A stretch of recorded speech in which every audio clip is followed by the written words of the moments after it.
Hi all. A very good day to everyone. I hope you're all well and have been participating actively in the workshops for the last few days. And I see quite a few familiar names, so that's very positive as well. So I'd like to introduce myself for those who I've not introduced yet. My name is Nabila and I'm from UN Global Compact Network Malaysia and Brunei, and I will be facilitating this session. First and foremost, welcome to day 3 of SME SDG Festival workshops as part of our SDG Ambition Month. Thank you all for joining us in today's session titled Developing Agile Culture for SMEs. But before we start, I'd first like to highlight on a few things. We'd appreciate if participants could keep your mic on mute and your camera turned off. And for the best experience, please view this in speaker view. And also note that this session is recorded. And so if you're having any connectivity issues, please feel free to restart by actually leaving the call and then jumping back in again. We welcome you to also be interactive during this session. So if you have any questions, please feel free to put it in the chat box below. I hope this is clear for everyone. And if you have any questions, please feel free to reach out. So to start, I'd first like to thank our knowledge partner, Leap Leadership Academy, for hosting this session. And our trainer for today from Leap Academy is Johan Kamarozaman. So with this, may I first invite Johan to introduce herself and to our participants and start the workshop. Thanks so much. All right, thank you, Nabila. Thank you for having me here to present on this topic called developing agile culture for SME. Okay, thank you, and I'm seeing that more and more people are joining, and thank you very much for spending your time to interact with me as well for this workshop. And we're going to be like 2 hours of a program with me. Okay, before we start, can we have a little bit like ice breaking session a bit? Can you just quickly probably introduce yourself? That's number 1, because obviously a lot of acronyms here, CSH, HM, and yeah. And also which organization that you represent and where is your current geographical location? Where are you at right now? Okay, can you like quickly just type down in the chat area so that we can make it like a little bit interactive and I get to know a little bit about you and where you are from, and also where are you currently based at? Okay, H says hello everyone, and HM says salam sejahtera. Okay, Karina, I'm in KL working for a financial service firm. Okay, thank you, Karina. And we have CSH, Craig from Japan. Wow, from Japan, all over from Japan. That's the beauty of having this online platform, right? I think this is one of the blessings that we have during this COVID-19 pandemic, whereby we are easily connected. Actually, the technology is already there, but now we are enabling it. Okay, working for a supplier in an automotive company. Okay, welcome, Craig. Okay, that's CSH is Craig. Okay, and we have employee Asian Mac from Penang. Okay, we have all the way from the northern part of Malaysia. And Nadia, hi Nadia. I from workplace in Shah Alam. All right. Thank you everyone for at least interacting. So let me like share my screen now. Okay, a little bit about myself. My name is Johan Irwan Kamaruzaman, and I'm from Leap Leadership Academy. And we are my passion is actually to develop leaders, especially in organization. And today, a topic that really close to me, which is talking about organizational culture. So can I get okay, since most of you are not turning on your camera, can I get thumbs up? So can I get, yeah, okay, thank you, CSH. Thumbs up icon if you can see my screen. Okay, thank you very much for the response and the feedback from all of you. Okay, today my topic is a little bit about developing agile culture for SME. So I'm going to talk about how can we create culture, and a little bit about especially in SME, one of the things that I believe SME have advantage of as compared to big organization is it is easier to change culture in SME because of the process, the structure is not fixed yet. And most of the time, the mindset of the old people and the new people wasn't there. So it's it's a bit easy for us to shape a culture in SME as compared to most of the time big companies. So today I'm going to share with you a little bit about different types of organizational culture and how do we really create organizational culture. All right. And okay, let us again have some interactivity here. So since the topic today is developing an agile culture, so the first questions that I would like to interact with you, the word agile itself. When comes to what comes to your mind when you hear the word agile? So once you see the word agile, what are the first thing that comes to your mind? Maybe you can share with me in the chat area. Speed. Okay, Craig said speed. Value. Okay, nice. Okay, flexible. Okay, thank you very much. HM. Flexibility, innovative, and also creative. Okay, thank you very much, Karina, for that input. Anything else? Nadia says move faster. Okay, faster. Okay, anything else? What comes to your mind? Okay, there's no right or wrong. I just wanted to get your point of view, your perspective. When someone mentioned agile, we have to be agile. Change. Beryl says change. Okay, anything else? Versatile. Okay, nice. I like the word versatile. Being a little bit versatile, being a bit flexible, says Chin Mei Ying. Okay, maybe you can get one or two more. Okay, self-improving. Okay, nice one as well. Okay, being a learning culture and self-improving.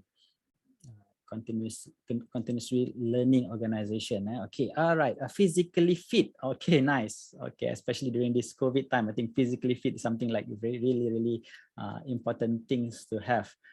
Okay, here's my definition of being agile. Okay, of course we can have a lot of definition. We can have a lot of you can refer to dictionary, you can refer to Google and so on and so forth. But one of my definition, the definition that I like, this is when I asked one of my friends who are actually living an agile life. So he claimed living an agile life. So I asked him, what do you mean by agile? So he says that agile, in a simple word, to make it easy to understand, is to make it like simple. And then he said, it's very simple, Johan. Agile is being able to respond to change. Okay, this is something that I like the most, because of being able to respond to change is something that really one of the things that we really need in this 21st century, because of change happen in a very fast pace. And how do we really like respond to change? Okay, okay, let me ask you one question. How many of you have set goals before? And okay, I believe that most of you have already set goals, but how many of you have set goals? And the question is, do you achieve every time when you set goal? Do you actually achieve your goal every time when you set your goal, or how? Not every time. Okay, not every time, says CSH. How many of you that 100% achieve goal every time you set? So the answer is not every time. I've been setting a lot of goals in my life, but I'm proudly saying that some of the goal, yes, I managed to achieve it, but sometimes we didn't achieve the goals. Repeated New Year's resolution. Okay, sometimes we have goals and we set every year, and yeah, every year becomes New Year's resolutions. 80-20, yeah, I think that's a good numbers. Most of the time, maybe 20% of our goals achieve 80%. We achieve 80% of it. Execution, implementation may be something that is challenging, says Karina. Okay, thank you very much for the response. Okay, okay, why I'm saying this is, okay, I believe that most of you have seen this brand called Nokia, right? Nokia, and we know Nokia as part of, they produce handphones, and in the, I think 20 years ago, I really loved this brand called Nokia as my favorite phone. Okay, let me ask you some trivia questions. Okay, what does Nokia started off? What are they started off as? When they established Nokia organization, Nokia company as a company, what industry they started off as? Okay, wood pulp company. Okay, nice, Karina. Thank you very much for that. Okay, Nokia didn't started off as a handphone manufacturer or handphone supplying handphones or even in technology. They are actually started as a paper mill company or wood pulp company. Which people will ask, wow, that's a very big change from paper, selling papers, and then changing to handphone, and now probably they are moving into different kind of directions. Avon, when they started, how did they started? Okay, right now we know that Avon is one of the cosmetic company, but how did they started?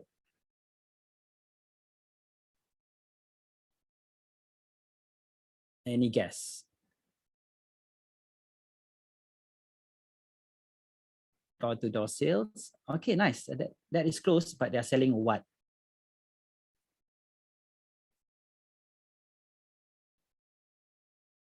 Okay, let me reveal the answer.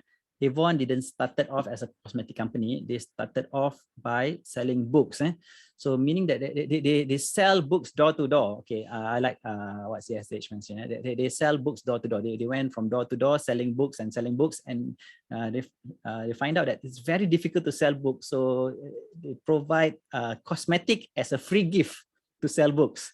And along the way, they noticed that actually people are more interested in the cosmetic rather than the books, and they started to move on to sell cosmetics. And now one of the successful cosmetic selling companies.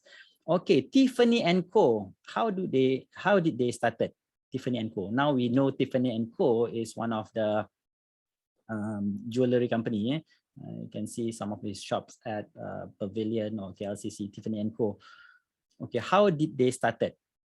Any guess?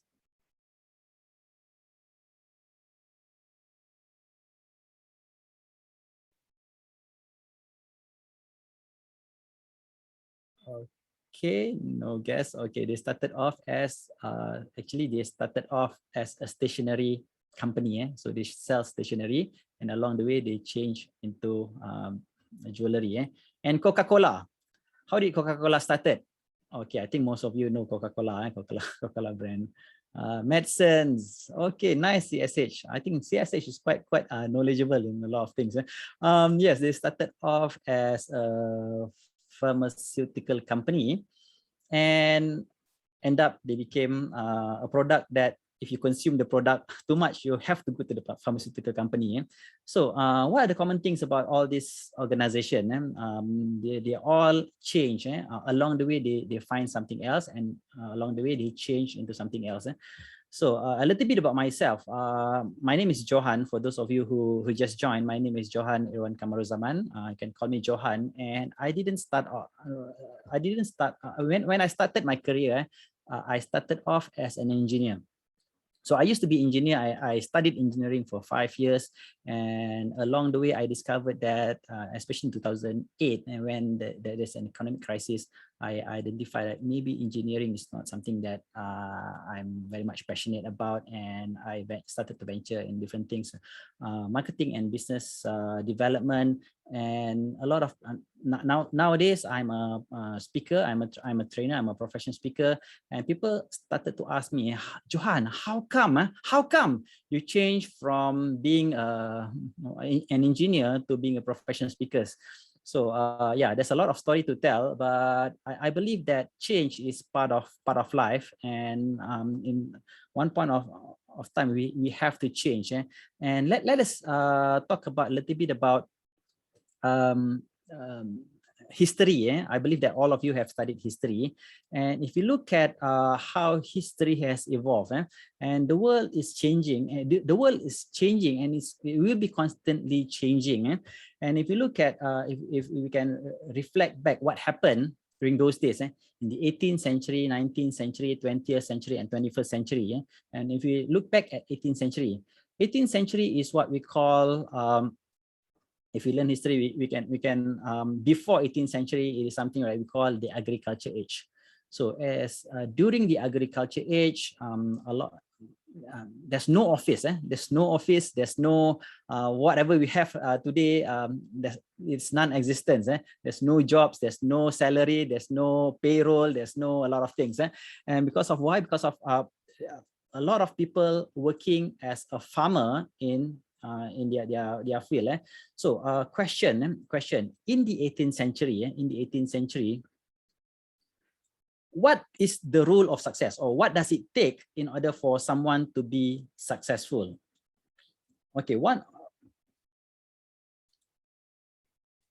Okay, to become successful as a farmer, a person needs to have one thing, what I call a physical strength.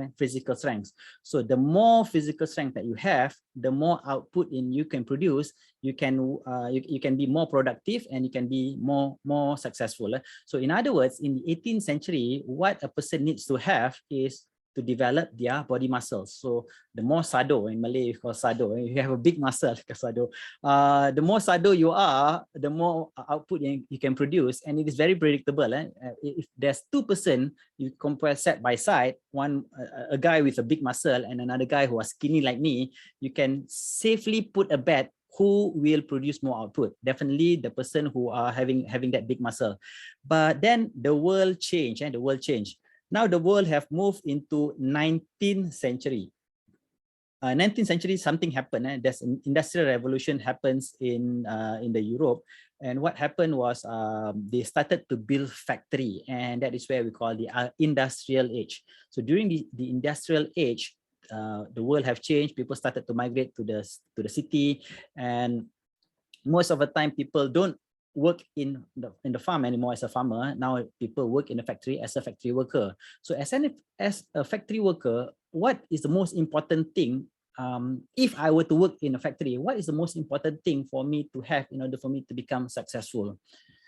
So the key thing is I need to have one word, two words, called technical skills. Technical skills. So if I have technical skills, probably I'll be even more successful as compared to my peers, or as compared to my colleagues. So in other words, whether you have physical strength, whether you are sado or you have big muscle or not, that is no longer relevant in the 19th century, because of people will evaluate you based on the technical skills that you have. Okay, then again, the world started to change. And now we have moved into the 20th century. All these factories already become very, very efficient, and then now it becomes a very big corporations. So they have a lot of companies that have been built in the cities, and then they build big buildings. And in 20th century, what we call the information age, information age, whereby people who work in factory is no longer cool. Just like in 19th century, people who are work in a farm is no longer cool. People who are work in the factory is no longer cool in the 20th century. But those who work in big organizations, think in the aircons, is very, very, very, very glamorous those days, including my, I can say my parents' generations. And questions, in the information age, what is important for someone to become successful? So what is important is what I call knowledge. And how do we know someone have knowledge? One piece of paper that we call certificates. So if you have diploma, you are being seen in the eyes of society as being successful, and as compared to those who have maybe SPM or O levels. Those who have degree, even more successful, who have masters, even more and more successful. And those who have PhD was like, wow, it's on top of the world. So that is what happened in the 20th century. So that's why the advice of the 20th century is go to schools, get a good grade, get a beautiful jobs, climb the corporate ladder and you'll become successful. So that was the advice in the 20th century. So now things have changed. We move into the 21st century, and that is where we are living right now, 21st century. So if you learn history, what does 21st century, what age are we in? Of course, it is not history, it's present, so it's not captured in the history yet. But in one book by Daniel Pink, and Daniel Pink wrote one, I think, fantastic book in the year 2003 called A Whole New Mind. That book, he argues that why the right brainers will rule the future as compared to the left brainers.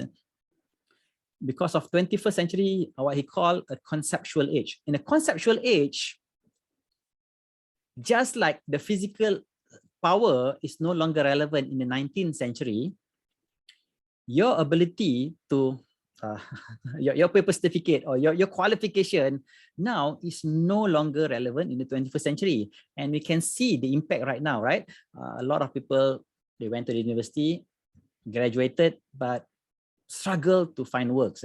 And those who sometimes, who didn't, not all the time, sometimes those who didn't even went to the university with SPM or dropouts, they make billions out of it. Why? Because of the rules of world. The rules of world already changed from knowledge driven now to the conceptual driven. So I like the input given by some of you just now, being innovative, being creative, by Karina, innovative and creative. I think that is where the world is heading. Those who will be rewarded are those who can come up with a new concept. So that's what the book is argue about. Okay, let's zoom in. What are the difference between the 20th century and the 21st century? Okay, number one, 20th century, a lot of work is very much process based. Process based means that if in the 20th century, if I think some of you might be old enough that when you went to the bank, if you wanted to deposit your money or you want to withdraw your money, you went to the bank and then you went to the counter, you fill up some forms and you deal with the teller over there, and then you can the teller will pass to the superior and then will record. Everything is being done manually by a person. So that is where the process base. And because of even in manufacturing, for example, 20th century, there's a lot of manufacturing companies. And I used to work in manufacturing companies. There's a lot of process. And what determines whether an organization is successful or not is how efficient their process is. And because of everything is like process based, quality and productivity is very important in the 20th century. Why? Because of human beings are doing the process.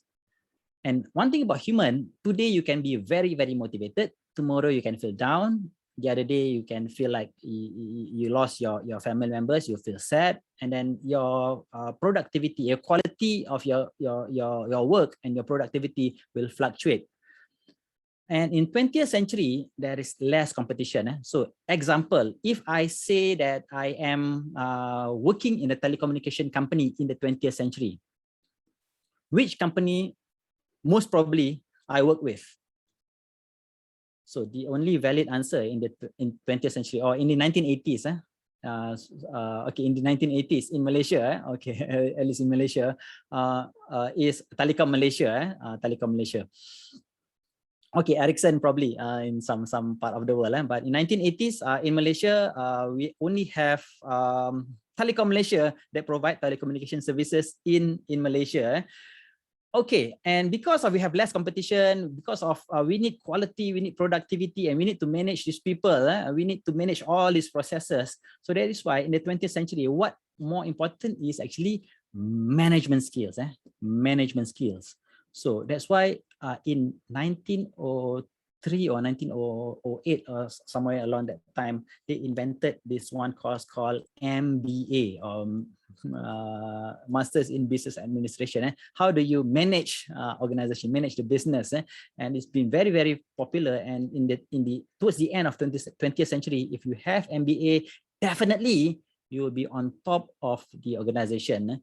But things have changed in the 21st century. 21st century, like I mentioned just now, it is a concept base. So it's no longer about who can produce the best process will win, but who can come up with the best concept?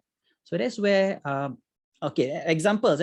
In 21st century, if I go to the bank today, if I wanted to deposit the same money, that same amount of money to the bank, what will happen? There will be no more teller that are going to serve me.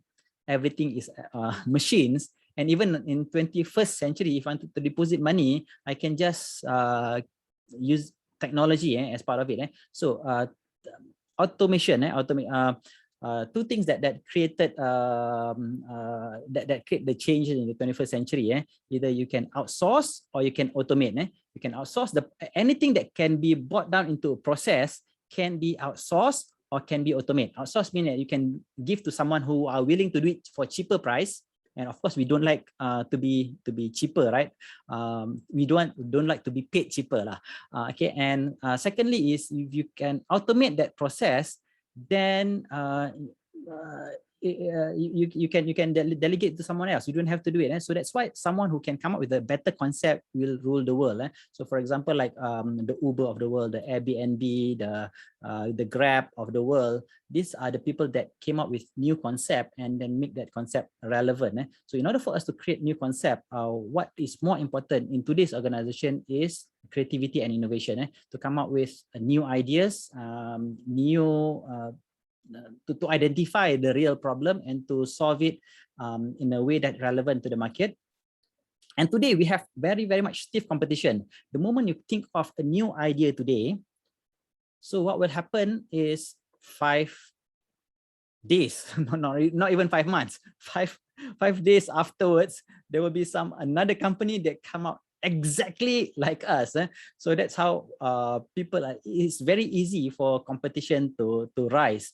And today, okay, the same question. In 1980s, if I were to work in telecommunication companies, which company that I work with? Probably Telecom Malaysia. That's the only, at least in Malaysia, that is the most rational answer. But let's say today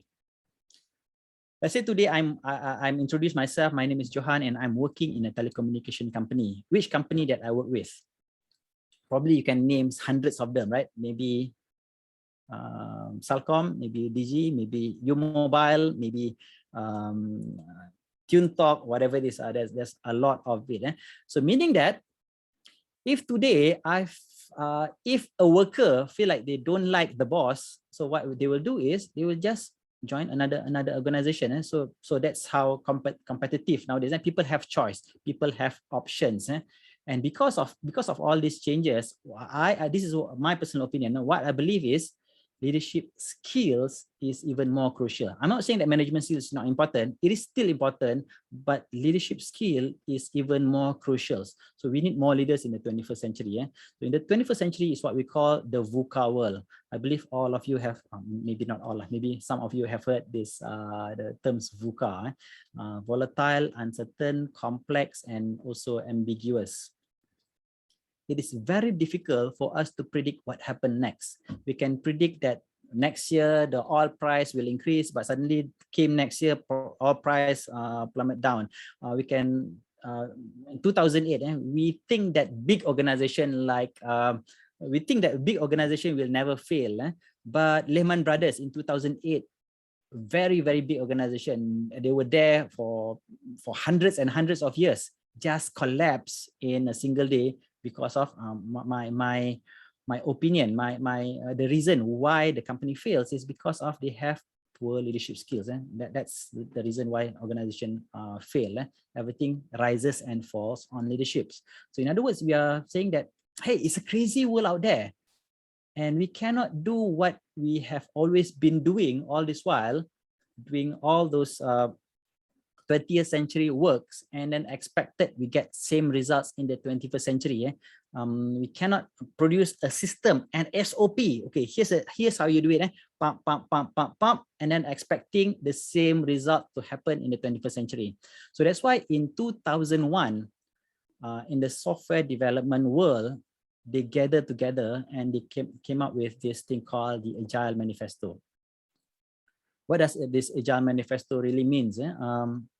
this is that in Agile Manifesto, this is that we value individuals over an interaction over process and tools. So it doesn't mean that process and tool is not important. It's definitely important, but individuals and interaction is even more valuable. We value working software or working products and products rather than a comprehensive documentation. So in the past, we produce all of these sets of documentation, but Agile Manifesto says that we value workable solutions or workable software is more important than having a comprehensive documentation. We value customer collaboration over contract negotiations. So remember those days, if customer requesting for change, people will be defensive and say, no, it's not part of the contract.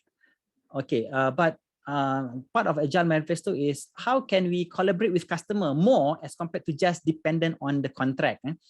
And finally, it is about we value more responding to change rather than following a plan. So plan is important, yes. Plan is important, definitely important. I think General George S. Patton says that plan is useless, but plan is inevitable. So meaning that you really need to have a plan, but plan will not go to will not happen as per plan. Some things will change, and we need to respond to change better. So in McKinsey, I have came up with one I think nice article. And I believe that this exactly what happened, changing from the 20th century to the 21st century. 20th century, where organizations are like machines. Why? Because of the industrial revolutions created organization to be like a manufacturing line, a set of rules, a set of process, a set of step by step of what people need to do. And most of the time, who set the process? They set it at the top of the hierarchy, and they went through some bureaucracy as the chart there, meaning that there's a middle manager that going to decide on certain things, and they divide their organization based on certain part of what we call division. There's a division A, division B, division C, division D, a lot of divisions. And each division will have to follow a detailed instruction. And it's totally fine if we are operating in the 20th century, whereby process is the key factor. Okay, the word division itself says that you work in silo, right? We divide you. Division is like we divide you. Okay, you work on this, you work on this, you work on this. Don't question so much. Don't ask why you have to do this. You just do whatever being told, because of at the end of the day, someone will merge into make it into a workable products. And when the world is changing in a slow rates and products don't have any competition, that's totally fine. When you are the only car manufacturer in the world, you work like that, it's totally fine, because of people just need to follow a set of rules, and then you can produce some kind of results. But now moving to the 21st century, I think it is no longer relevant, because of we need to change certain part of it. And one of it is actually we need to change organization from just being a soulless kind of machines to become a living organism. So meaning that we need to be flexible enough. Okay, some of you just now mentioned flexible, versatile enough, and that will create some speed. And to be able to adapt to change that happens in everyday life. And in order for us to do this, leaders, our role is actually to create an environment whereby people have certain guiding principles and empower them to make decisions, so that decisions can be made as fast as possible in order for them to deliver workable results that they can benefit the customer or the end user. All right, are we good so far? Okay, so the next part of my presentation is I'm going to talk about culture and how do we actually build organizational culture. And culture is something that people don't talk about in the 20th century. People talk about SOP, people talk about process. People talk about how do we set KPI in order for us to make sure that all this process is being achieved.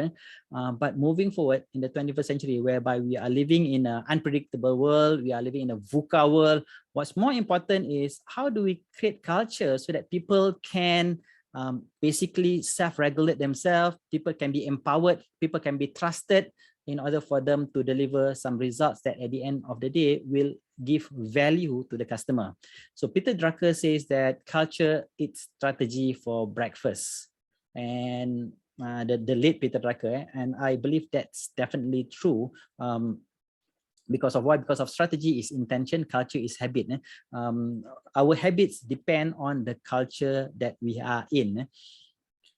Okay, let me share with you a little bit about the 5 types of corporate culture or organizational culture. And probably while I am explaining this, you can probably relate which level are you in this 5 types of this corporate culture. Okay, at the bottom of the pyramid, at the bottom of the culture is what we call the blaming culture. Okay, the blaming culture means that you come to the work and you don't feel like it is safe for you to make mistake. And when you make mistake, someone will blame you. Okay, most of the time in a blaming culture, what I call a survival culture. So I came from the manufacturing world and I totally understand the blaming culture. Several companies that I work with is really having this culture whereby when people make mistake, there was someone to be blamed. And when that person to be blamed have to come out with a so-called countermeasure to avoid that things to happen again. And to avoid that thing to happen again, what they will do is they will add another extra layer of process to ensure that it will never happen again. And what happened if as time passed by? So as time passed by, there's more and more countermeasure and more process. And then now the process, instead of a product can be completed within 20 minutes, now it becomes 35 minutes because of you adding a layer and layer of process, because of that's the structure that they create. That's how things being done there, the rules that they created. And in a blaming culture, people don't feel safe to make mistake, and people will take care of themselves. People take care of their department. The head of department will take care of their department, being so protective. Okay, in this kind of organization, it is very difficult for us to come up with new ideas to innovate because of people are trying to play it safe. And why blaming culture exists is because of the lack of one keyword: trust. When there's a lack of trust, then people will start to blame each other. Okay, second level of organizational culture is what we call the multi-directional culture. So multi-directional culture is when culture is based on relationship.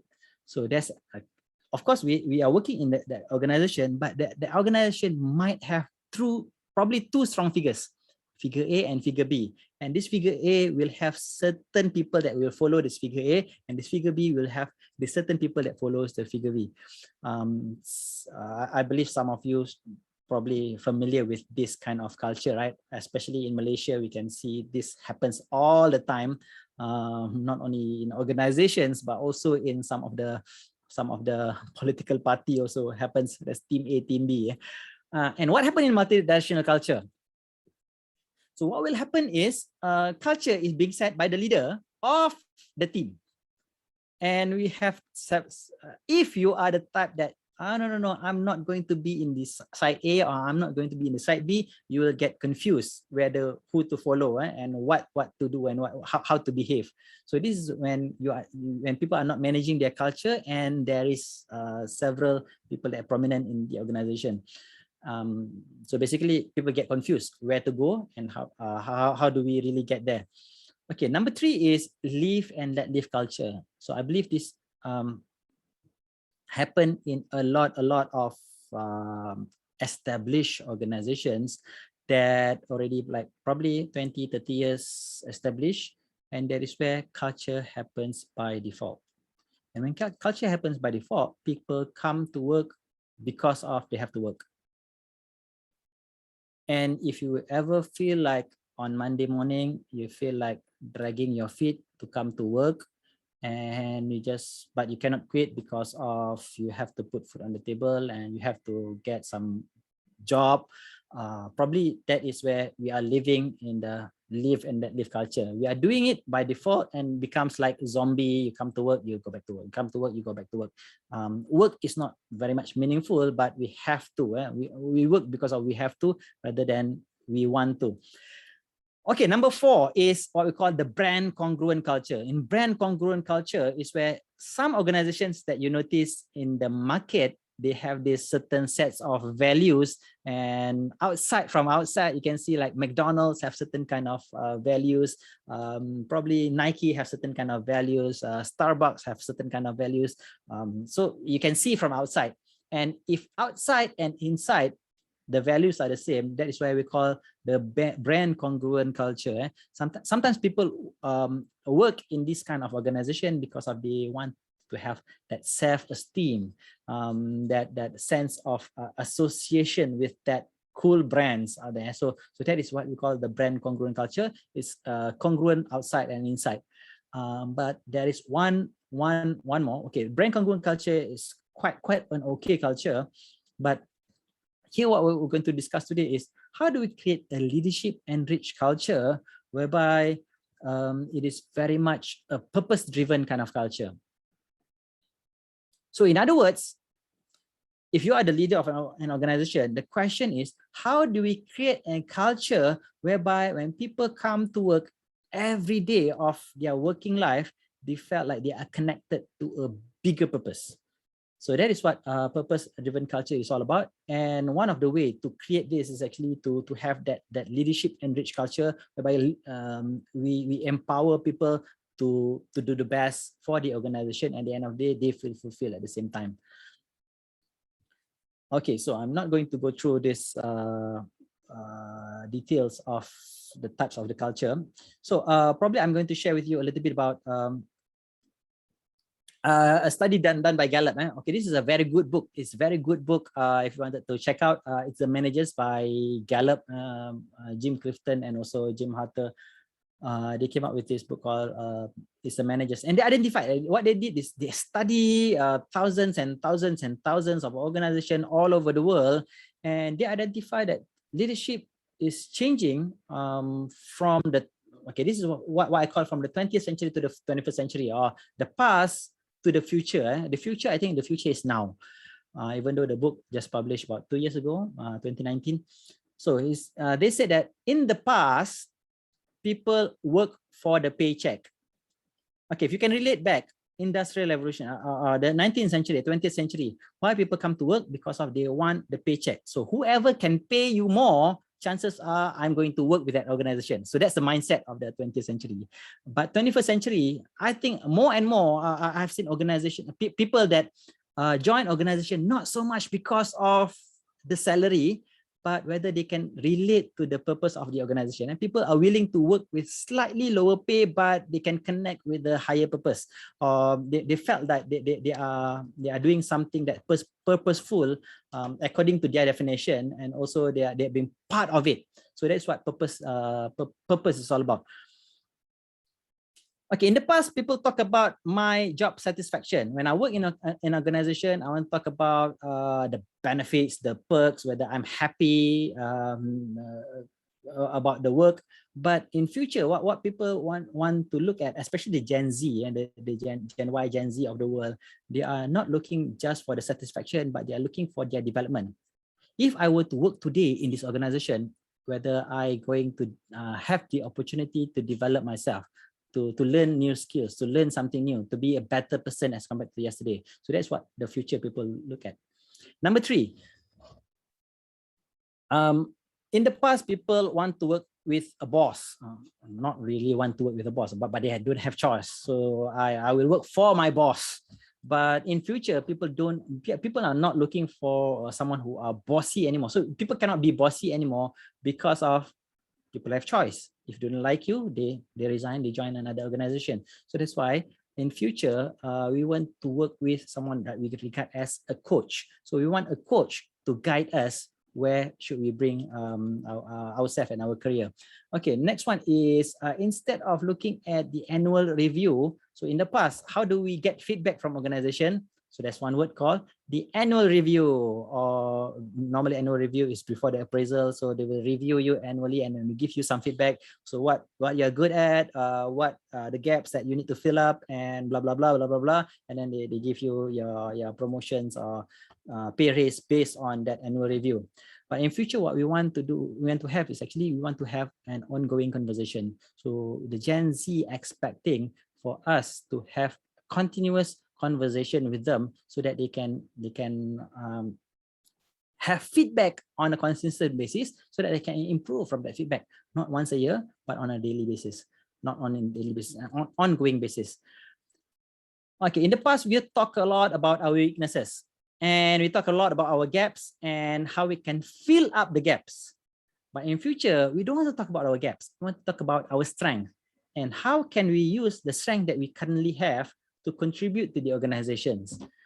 In the past, we are talking about my job. So that's one term famous with, especially, how many of you are Gen X here? Do we have Gen Xers here?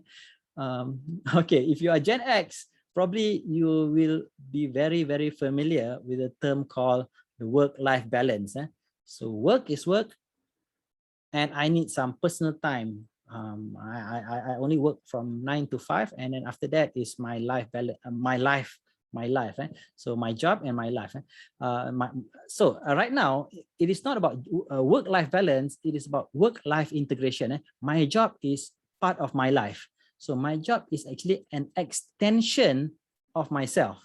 So looking at all this, and that is why I believe that the only way we can create a competitive advantage in the 21st century is by having a leadership enriched culture whereby people are empowered, people feel happy work with our organization, and people feel that a deep sense of purpose. And how are we going to do it? We need to establish more, we need to establish leader to become coach. We need to create work as part of their life. We need to have ongoing conversation with our people. So, so which of these 5 types of organization culture or corporate culture represents your organization? Okay, this is something that I am not expecting you to answer, but it's a question for you to reflect. And question, how do we get up there? How do we get to the leadership and leadership culture?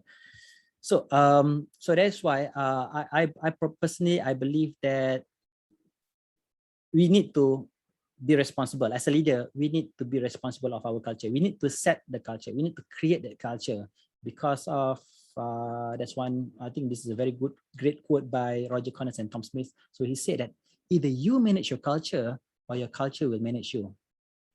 If you don't manage your culture, the culture will happen by default. And most of the time, who will create that culture? Those who are loudest in your company, those who are the loudest person in your organization, chances are that are the people that going to create your culture. So we don't want culture being created by default, by someone else, by someone. And most of the time, who are the loudest? The loudest person in any, most of the time, in any situation, the loudest are the most, the person that most unsatisfied person. So in customer, who are the loudest customer? Those who are not satisfied with your service, that will be giving you a lot of make a lot of noises. Who are the one that going to be the loudest people in your organization? Those who don't like about organization, even in country. Those who are the loudest are the one that is not satisfied with how the government runs the company. So these are the people that become loudest. And if we don't manage this, that will somehow shape the belief of our organization, and it will shape culture in our organizations. So that's why we need to manage our culture, especially as a leader. Especially if you are the company owner, if you are the business owner, you can delegate a lot of things. You can delegate even how to manage your organization. You can delegate to someone else. You can delegate how to do accounting to someone else. You can delegate how to create SOP to someone else. But culture, this is something that we should not delegate to someone else to do. Okay, how do we create culture? Okay, question is, why don't we copy some successful organization? Just like in management, right? How do we become more productive? We copy lah. Which company is the most productive in the world? Japan. So I work in Japanese company. Okay, some of you, I think, Craig just now work in Japanese company. Craig work in Japanese company. So how do we become more productive? Create a productive organization. We we copy what the Japanese do. So I myself work in Japanese company. I think Japanese is very, very productive. I went to Japan several times when I was working in Japanese company. I have this opportunity to travel to Japan, and I regard Japan as my second home, quote unquote. And they are so much efficient. I salute, man, in terms of productivity.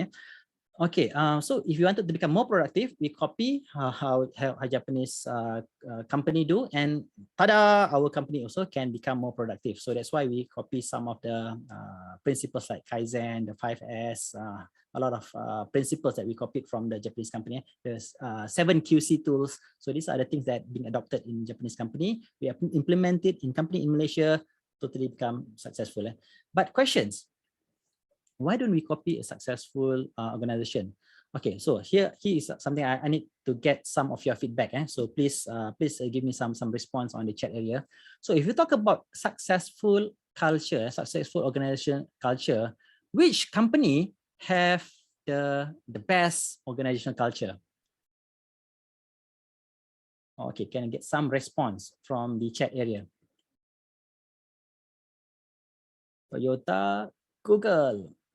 Okay, definitely. That's the answer that I'm looking for. Google, most of the time when we ask, what is the best organization culture in the world? Okay, just like Nadia says, people will say that Google is one of the best, world best organizational culture. So why don't we just copy Google? Okay, so we can say that, okay, let's copy the best practices. Okay, and exactly, when we talk about organizational culture, people will always benchmark Google as the best work environment, workplace, working culture in the world. And this is some of the things that happen in Google. They have this slide in their office, and they have this like this kind of environment of people, a little bit laid back environment where there's a lot of colorful objects.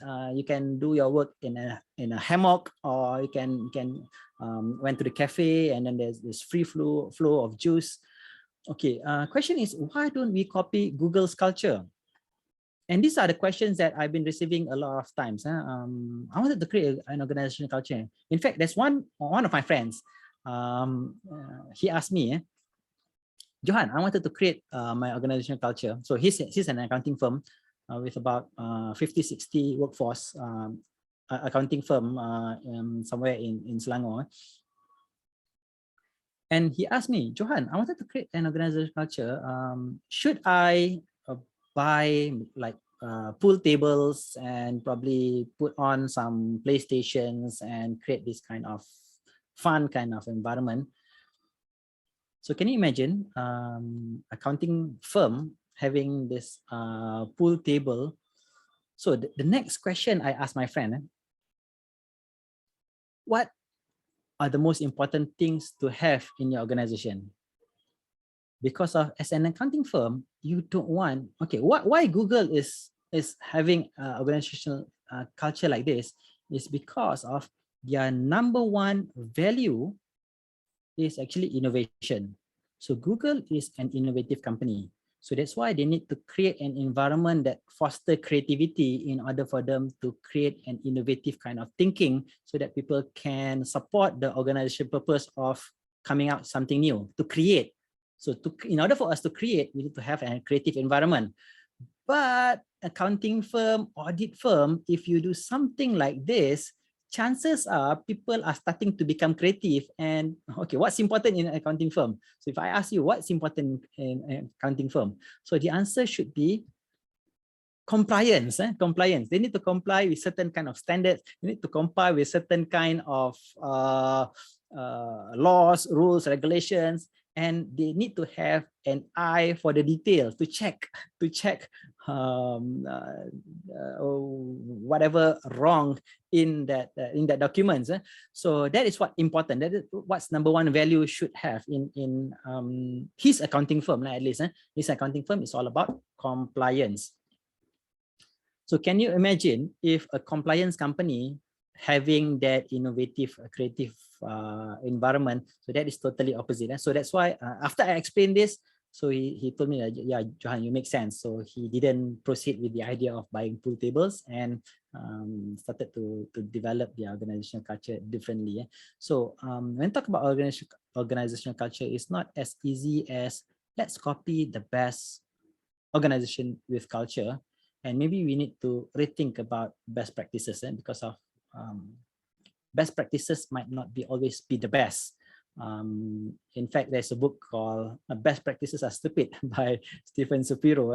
Okay, I love this book, because of when talk about best practices are stupid, doesn't mean that we should not copy the best practices, because of best practices is something that probably good in terms of processes, productivity. Yes, we wanted in terms of productivity, in terms of what works, we wanted to copy the best practices. But if we wanted to do something better, we should not copy the best practices. Okay, so okay, let's talk about how do we really understand an organizational culture. How do we understand organizational culture? Okay, before I proceed with talking about how do we actually understand organizational culture and how do you develop culture, I just would like to ask, do you guys need a 5-minute breaks for us to like for a quick break, or you guys want me to just proceed?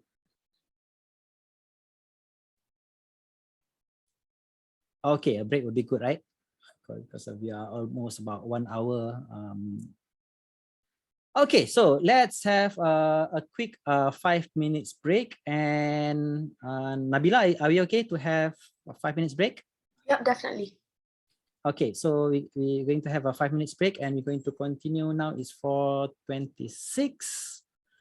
Food for thought. If we were to copy best practices, where did the best practices copy their best practices in the first place? Exactly. Thank you very much.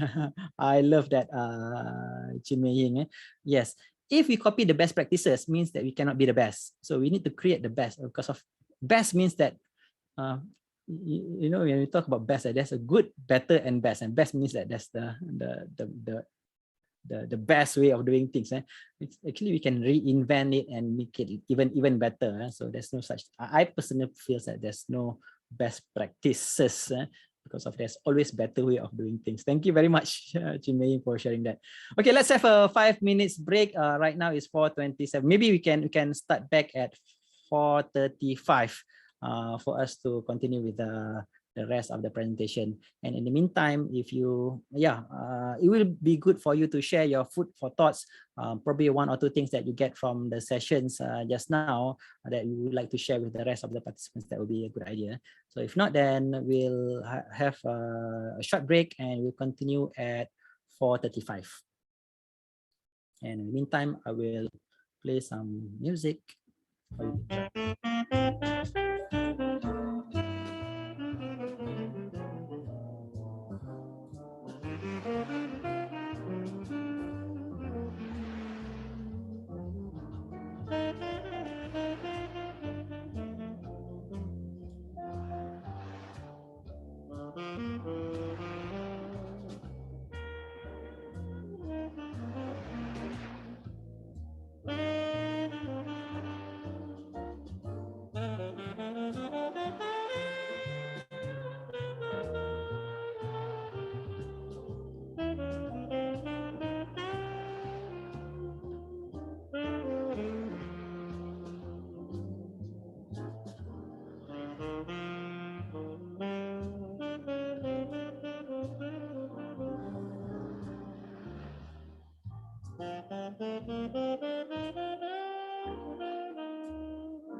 Okay, just nice timing. It's the end of the song. And okay, Nabila, are we good to continue? Yep, go ahead. We're all Okay. good. All right. Okay. So before we continue, probably I can I get some of your feedback? How's the session going so far? Probably can you write down one or two things that probably one or new ideas that you get just now, and one or two things that you learned from the presentation just now before the break. If you can just quickly type it on the chat.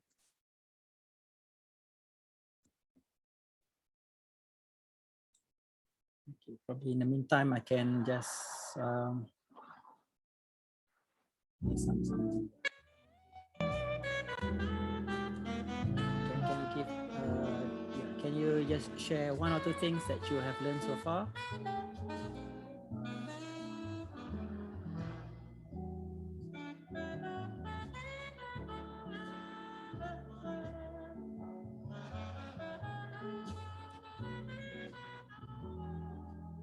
Or one or two things that make sense for you?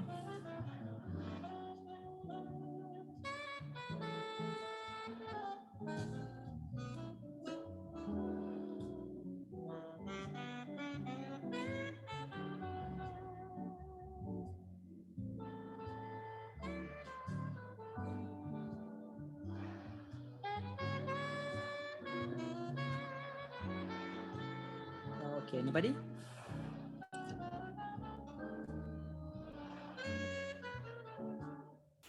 Okay, HM says awesome input for me. Thank you very much, HM. Oh, HM says pleasant music. Thank you very much for that. Okay, it's a good choice. Okay, Chinmay says we should move towards innovation, creative solutions to adapt to the changes. Thank you very much, Chinmay. Okay, Beryl says that yes, insightful sharing, especially for the 5 types of company culture. Thank you very much, Beryl. Oh, I like the name Beryl. It reminds me of chocolates. Okay, CH says I like the company organizational pyramid. Okay, thank you very much for some of your responses. Okay, let's proceed with our presentation. Okay, let me just continue sharing my slides and so that we can move on to the next presentation. Okay, so the first part is very much talking about why the need for us to change and why the need for us to create organizational culture. So I touched a little bit about I'm arguing about why. Okay, the next part is a little bit about how. How do we actually create the organizational culture? What are some of the steps that we need to consider in order for us to create organizational culture? And what are the things that are important for us to consider in order for us to create a purpose-driven culture? Okay, before we go to the really how, let's examine a little bit about how culture shapes families. Okay, how culture shapes probably in Malaysia, at least in Malaysia we have the Malay family, we have the Chinese family, we have the Indian family, and probably we have sometimes we have English family, and we can see that even though all of them are humans, yes, definitely they are all humans, but somehow their family is being shaped with certain types of they will behave in a certain way. Roughly we can have if we think on stereotypical kind of um, mindset, so probably we can have some stereotypes of how Malay family will behave, how the Chinese family will behave, how Indian family will behave, how the English family will behave. So probably if I can just share some of my thoughts, my stereotypical kind of thinking of these few families. People say that Malay families are very much respectful to the elders. So we are very much rich with what we call adab. We respect others, especially the elderly. Chinese family is very much good with numbers. So somehow we have this perceptions that Chinese are good with numbers, good in business, especially good in business. Indian family, what I can see is that most of the time Indian family will be like good in terms of the brotherhood of their families. English family probably a little bit like lose a little bit about freedom, a little bit of all they always champions the freedoms of choice, freedom to express things and things like that. Okay, but this is what we can see from outside, and we can see how they, for example, like their ceremonies, their marriage ceremonies will be slightly different. The English family will go to the church. The Malay family will be like there will be kenduri. Chinese family, there will be like a very expensive dinner. Indian family, there will be like some cultural stuff happens. So there are certain things that we can see that common in all these family. But on the surface, this is what that is what we see, and we can see that their physical, probably their costumes, probably their languages, they speak slightly different languages. The rituals, what they do from day to day. For example, like the Malay, they will have that like 5 days prayers, five prayers, 5 times prayers a day. We have different kind of ceremonies. We have different kind of, for example, like we recently celebrated Deepavali, and you can see that Deepavali, there are certain things that will happen during this Deepavali, and we have certain kind of stories and legend. For example, like we have like the heroes and somehow the villains of our culture. In Malay, we have this Hang Tuah. Even the ghost, the ghosts in Malays are different as compared to the ghosts in Chinese. I remember when I was a bit younger, you can see like Chinese ghosts are a little bit like someone jumping like that, and then someone pastes something on the forehead, and then suddenly the ghost didn't move. Okay, so these are the things that happens. And in Malay, we have this Pontianak, Pocong. In English, we have this vampire. Different kind of stories, different kind of this shapes the thinking of all this culture. But that is what we can see. But underneath that there's a lot of things that we cannot see. What we cannot see is most of the time is we cannot see their belief, we cannot see the values that they have, we cannot see the assumptions that they have. So this belief, values and assumptions somehow shapes the things that we can see. So probably the behavior is something that we can see, but the values is actually deeply ingrained in them, something that we cannot see. Their beliefs, their values, their assumptions.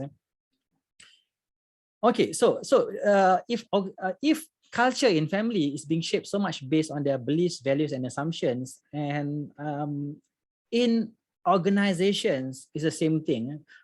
Why organization behave in a certain way is because of there is certain kind of belief, there is a certain kind of values, there's certain kind of assumptions in that organization makes people behave in a certain way. So someone mentioned culture is how people behave when the bosses are not there. So when you remove the bosses, and when the bosses went for vacations or went for overseas or meetings, how does the people behave by default? Okay, that is the culture that being set by the organizations. So what we see is a result of what we cannot see. And if I can put this into or probably organizational architecture, the outcome or the results, the things that we produce and the outcomes is most of the time is being shaped by the behavior of the people in organization. And the behavior is very much shaped by the belief of the people in that organization. And the belief is very much shaped by how people experience the organization. So in other words, the outcome is the results. The behavior is how we act and how we respond to any kind of things happening. And it is being shaped by how we feel, how we think, a certain kind of assumptions that we have. And this is a result of the experience of probably the environment, something that happened in the past. Okay, something that happened in the past can somehow shapes how we think today. And who are the people that surrounds us? So these are the if you look at this diagram, on the top of this diagram is the thing that we can see. The results we can see, definitely we can see. The behavior of the people somehow we still can see, but the belief and the experience is something like really invisible that is very difficult for us to see, but somehow it represents in our behavior. And most of the time when we wanted to change the outcome, we wanted to change the results, we wanted to change the output, we tend to change people's behavior instead of looking at the deeper side of it. So I give you a simple example. Malaysians, we talk about Malaysians. If we go to the toilet, so what kind of outcome do we see in the toilet in Malaysia most of the time? What is your perceptions of Malaysian toilets in general? Was it pleasant? Was it good? Was it dirty? Or was it like bad or something? Okay, if I ask this question, most of the time in seminar where I can see face to face, people will say is that toilet in Malaysia is so much dirty. So that's the outcome that we can see, and we can see the output. It is very much dirty. And sometimes we can think of how can we change this? How can we change this? Maybe these people are not competent. So why don't I send these people to go to training? So maybe I can send these people to learn how to clean the toilet. So you can send people to go to the training and then how to clean the toilet for 2 days, and then they can learn exactly what are the things that need to be done in order for us to create a clean toilet. But what will happen next after they went for the training? So after they went from the training, probably the first day, they will start to clean up the toilet. Clean up until the toilet become very, very shining. But what will happen next? So what will happen next is probably the next day, he came back to that toilet, you can see that the toilet is dirty again. So maybe second day, okay lah, clean up. And then the third day, again, the toilet is dirty again. And the fourth day, dirty again. The fifth day, then this person will give up and this person will go back to the original behavior. Why? Because of the environment is being set in that way, and it changes the belief. The belief will say that no matter how hard I work to clean my toilet, it will still get dirty back again. So why bother? So it will go back to the original behavior where that person will not going to keep the toilet clean. Okay, but let me ask you a question. What if we send the same person to Singapore or maybe Japan? Maybe Japan. I think Craig can relate to this. I went to Japan many times, and the moment you send this person to Japan, automatically the behavior will change. The behavior somehow, this person who don't know how to clean the toilet in Malaysia, somehow they will know how to clean the toilet in Japan. Why? Because of the environment is like that. So he went to one toilet. Wow, so clean, so clean that I can lie down on the toilet. So that's my first impression when I went to Japan. I can even lie down on the toilet without feeling guilty about it. So that's the perception that I have. And automatically, when I went to Japan, I know how to clean the toilet, and I'll make sure that every time I use the toilet, I will make sure that I clean the toilet. So suddenly my behavior changed. Why my behavior changed is because of the environment change. So in order for us to quickly fix a problem, most of the time what we do is we tend to change people's behavior, but at the end of the day, it is not something that's sustainable, because it's easy to work on this intervention, but it is not sustainable. In the long run, we will go back to the old behavior. So what we need to do is actually we need to start to look at the bottom side of this architecture and started to think of how can we create a new set of belief, how can we create a new set of experience. Because of our behavior, we always rely on the experience that we have.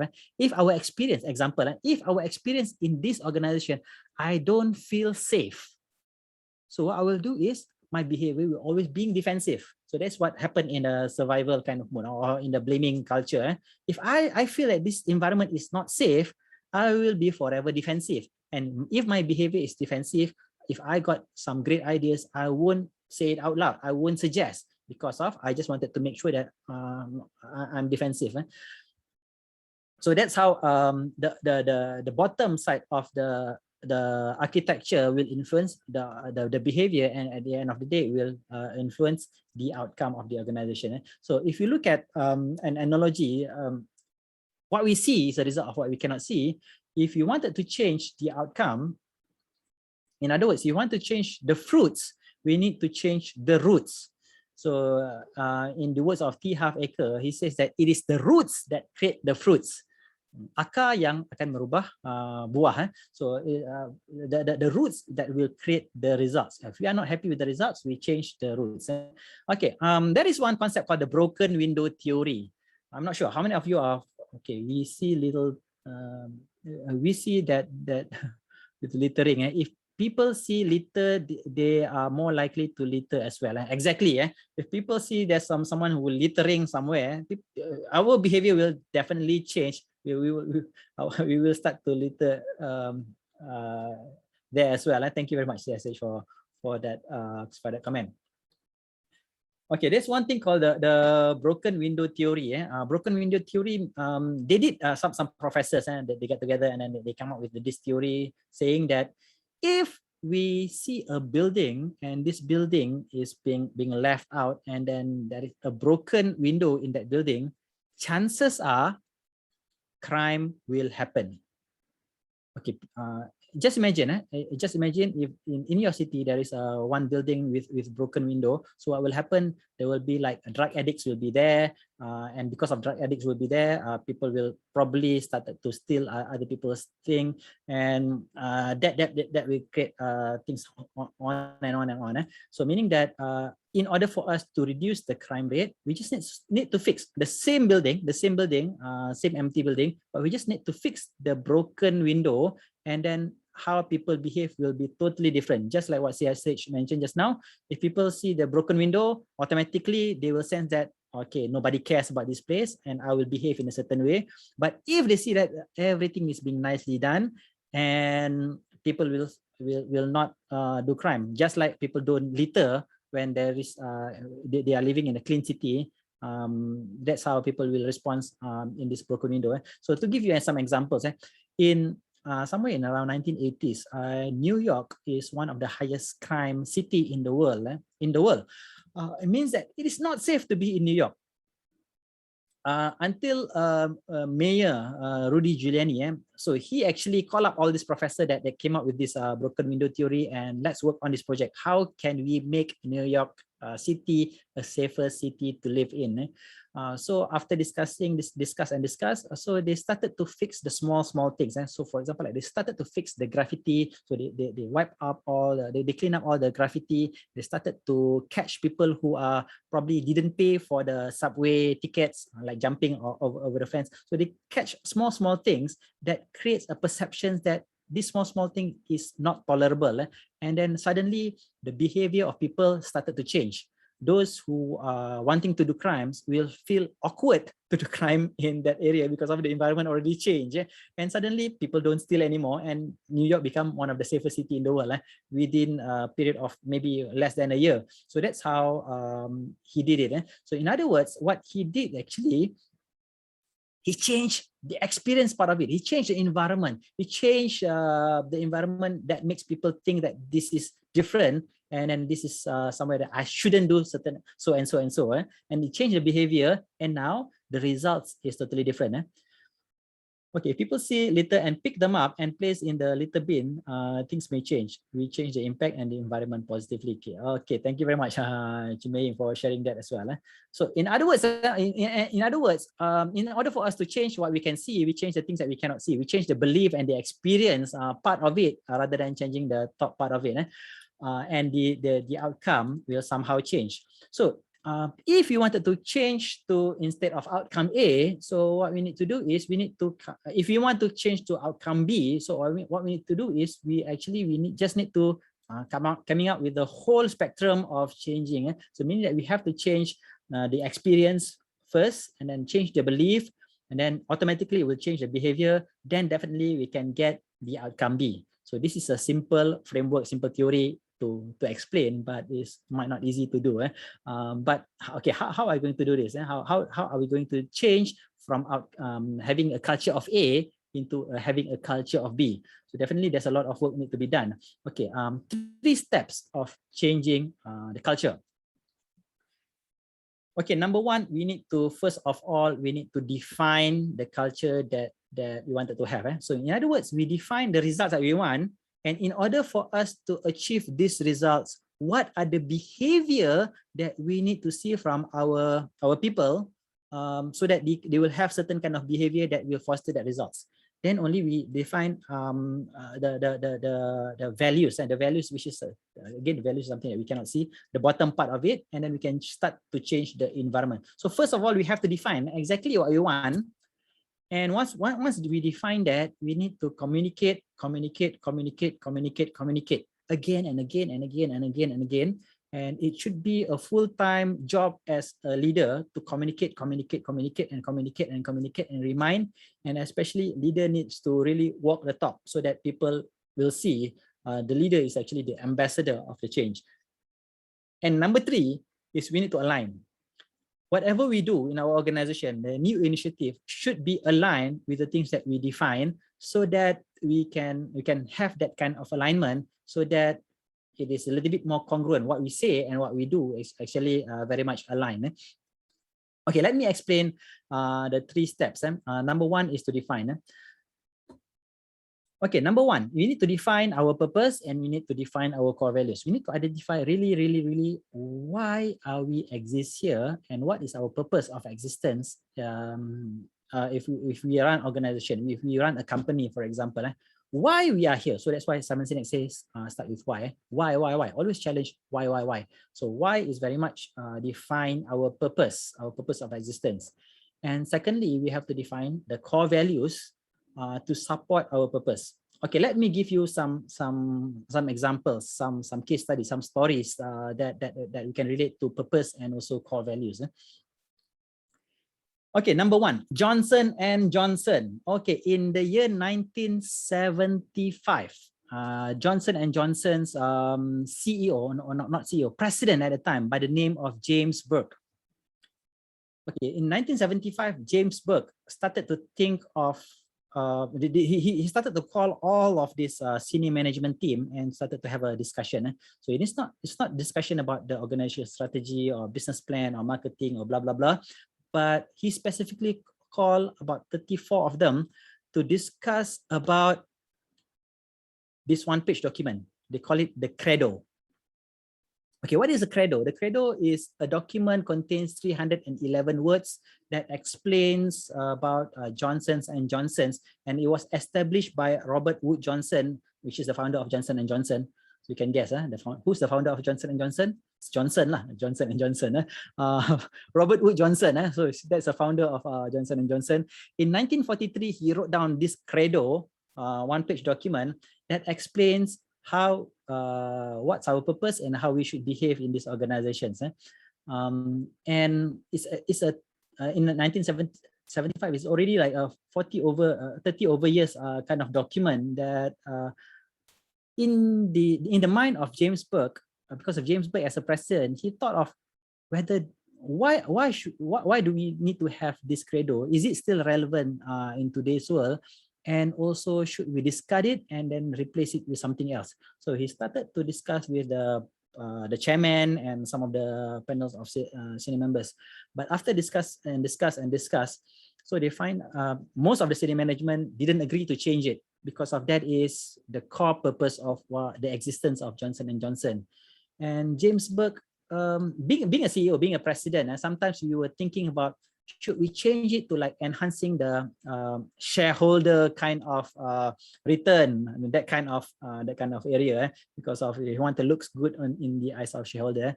But the management said, no, we shouldn't change, because of this is our definite purpose and we should stick to this. Interestingly, they decided not to change, and interestingly, nothing happens until the year 1982. So 1982, something happens whereby in Chicago, there's a news reported that one person died off because of Tylenol. And after that, another person. And then after that, another person. So about after 3 person died because of Tylenol, it started becomes one of crisis. And you can imagine 1982, there is no crisis management kind of methodology, and there's no public relation kind of department, because everybody is running like a traditional organization. And because of this crisis, and people started to, it's everywhere in the news, people will say that, oh, Johnson and Johnson will be gone because of they turn from selling medicines to selling poison right now, killing people. And one thing that people think of is actually this is the end of Johnson and Johnson. But somehow James Burke immediately what he did was he established a committee, and then he flew over to Chicago and started to have discussion with the authorities, to be specific, FBI and also FDA, FBI and FDA is the organization that regulates the drugs law in the US. So after discussion, FBI and FDA suggested that since the incidents only happened in Chicago, probably you can like temporarily on hold the sales in Chicago. But after think for a while, James Burke make a decision. It is not about Chicago. Let's pull over. Let's take back all the stocks from all over the country, which about 31 million bottles all over the United States, and it cost them about $100 million. And because of that incident, they discuss and they make some refinement. And you know, when people talk about taking back track back all these stocks, it costs a lot of money. Costs a lot of money, and somehow after that they discussed what should we do next, and then they started to educate the organization, and they find out that it is not about the Tylenol that is poisonous, but it's the packaging of Tylenol is so vulnerable that people can open it and then put something about it. Again, 1982, the packaging and everything is very loose. And then they started to make some improvement in that, and then things within 5 weeks things getting better, because of they admit that they made a mistake, they admit that they should be doing certain things, and and that crisis management has become one of the gold standard of crisis management in the world. So people learn how to solve crisis because of that.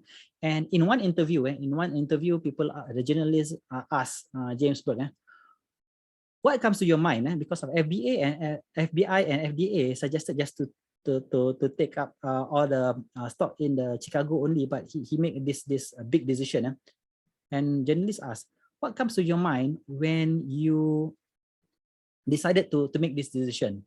So what comes to James Burke's mind was, and he says that suddenly the credo comes in their head, in his head. So the credo reads something like, we believe that our first responsibility is to the patient, doctors, and nurses to meet mothers and fathers and all others who use our products and services. In meeting their needs, everything we do must be of high quality. We must constantly, okay, this is all the credo, meaning that putting the customer first. Okay, the credo mentioned putting the customer first, employee second, community, and then stakeholder. So these are certain things that they should do in order for them to preserve that. So my point here is actually, the credo is a purpose statement, and because of that is a purpose statement, it guides James Burke to make certain kind of critical decisions because of whether I should consider the shareholder or should I consider the customer. So that was a critical decision that he needs to make, and the credo gave him a clear guidance. No, we should not prioritize the shareholder return, but we should prioritize the customer experience, because of that is part of the purpose of the organization. So in other words, if the purpose is clear, it is so clear of what decisions need to be made, and it guided him to make that decision. And now that becomes, until today, this becomes the credo of still the credo of Johnson & Johnson. So first step is actually we need to be clear who we are serving and what is our purpose of organization, so that it is clear not only for us, but everyone in our organization. When we wanted to make a decision, what should we prioritize? Should we prioritize cost over customer? Should we prioritize experience over quality? So that kind of thing.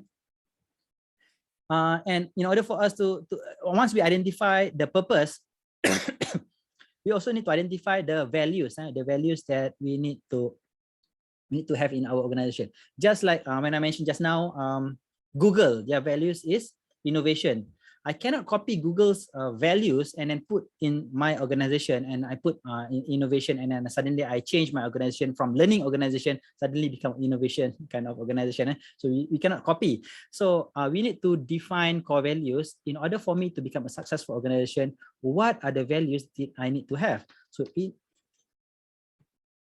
most of the time, if you are like me, I've been to so many organizations, and I went to organization, I can see from the poster that they pasted on the walls. and they have these core values that look something like this: respect, integrity, communication, and excellence. And in order for them to make sure that people understand what respect means, respect is blah, blah, blah. We treat others as want to be treated by ourselves, blah, blah, blah, blah, blah, blah. Integrity, communication, and also excellence. What does it mean by each and every one of this? So it sounds nice, right? It sounds like the acronym RICE, and there is a definition, and there is some beautiful words, and then you can paste it on the wall. But mind you, this is actually the core values of this organization called Enron. So for those of you who are not old enough to recognize this brand, Enron is one of the biggest fraud in history. So even though they have core values, nice core values that written in their shareholder report, but somehow they became one of the biggest fraud in history. And these two gentlemen is actually ex-McKinsey. McKinsey, one of the I think one of the biggest consulting firm in the world. Very smart people, smart people, but end up in jail. Now they are both of them are in jail because of they are contributed to the one of the biggest fraud in history. So when we talk about values, it is not just about values of nice words pasted on the wall, because of this in the word of Patrick Lencioni. He said that most value statements are blunt, toothless, and just plain dishonest. An empty value statement creates cynical and dispirited employees, alienate the customers, and undermine the managerial credibility. So core values must be authentic. So how to be authentic? You have to really define what's important for your organization and what are the things that you need to, what are the behavior that the people need to, how they need to behave, and that will guide how they make certain kind of decisions. So that you don't have to make decision for them, you will guide them to make decisions as well. So for example, in our organization, we are a learning organization. So our first core value is very much, we need to have growth. Growth in our organization is very, very important, because of in order for us to, because we are a training company, if we wanted to train people, we ourselves need to be educated first before we can really train people. Okay, second, once you identify the values, you need to always communicate. So the basic rule of communication is that you can never do too much of it. So in other words, we have to consistently communicate. Again, I mentioned just now, is a role of a leader to actually to communicate. And number 3 is to align your culture. So in other words, creating from confused culture to aligned culture is very much to align whatever we do with our core values. So I would like to share with you some of my experience. And I went to this one organization. It is a financial industry, and when I went there, the person in charge asked me whether I can share some of my thoughts about the values, and then asking me for some ideas and certain kind of projects that he wanted to propose as well. So immediately when I look at their wall, there are 4 core values there. Values number 1, value number 2, value number 3, and value number 4. And values number 2 is productivity. Interesting, eh? Okay, there's clearly defined core values. What does it mean by that core value? And this is what they should live by. But then I asked him, when he asked me about, okay, let's talk about initiative, about an organization. And one question I asked, what is your past initiative that you have done in your culture activity? So say, oh yeah, last year we have this activity whereby we talk about customer experience. We create a system whereby we can get customer feedback and expectation of the customer, blah, blah, blah, blah, blah. Okay, and immediately when I asked about that initiative, it's a good initiative, by the way. And I asked about that initiative, and I asked, interesting, you measure your customer experience, customer satisfactions, but which core values that it falls on? So he says that that falls on the second value, which is productivity. And I was silenced for a moment, and I think that is a mismatch there. Why? Because of, okay, what's important in a customer service? Or if you are measuring customer experience, what is important there is actually the experience, the customer experience. But what's important is productivity is about speed. Okay, how do you measure productivity? Is always is about speed, and productivity is about speed. But customer experience is not about speed. Customer experience is all about how customer feels about our services. So I think there is a mismatch there. I think it is. I think how they define the culture might not be the best, and because of as a financial institution, what's important is you need to serve your customer the best that you can. I think the customer experience should be part of the core values rather than productivity. I think the customer, the values is missing over there. So that's why I think defining the values properly is very, very important. Then only people can align with the values. Okay, and there is one article. There's one article by, this is a very classic article. On the folly of rewarding A while hoping for B.